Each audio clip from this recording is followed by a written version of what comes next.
लग्नाला विश्वास आणि निष्ठेचा पवित्र बंध मानले जात असले तरी आता या नात्यातील विश्वास मोठ्या प्रमाणात तुटताना दिसतोय।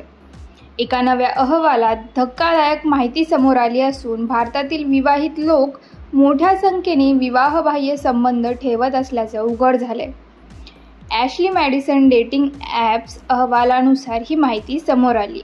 तमिळनाडूतील कांचीपुरम, जे आतापर्यंत रेशमी साड्या आणि प्राचीन मंदिरांसाठी प्रसिद्ध होते, आता विवाहबाह्य संबंधांचे नवे केंद्र बनले आहे। ऑनलाईन डेटिंग प्लॅटफॉर्म ॲशले मेडिसनच्या जून 2025च्या अहवालानुसार कांचीपुरमने विवाहबाह्य संबंधांच्या प्रकरणात देशातील सर्व शहरांना मागं टाकले। 1 वर्षापूर्वी या शहराचा क्रमांक 17वा होता, तर आता ते थेट पहिल्या क्रमांकावर पोहोचले।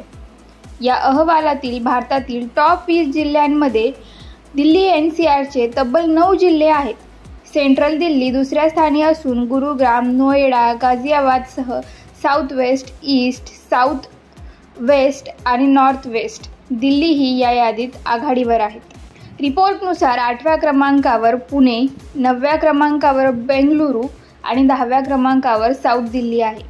6व्या स्थानी देहरादून तर 7व्या स्थानी ईस्ट दिल्ली आहे।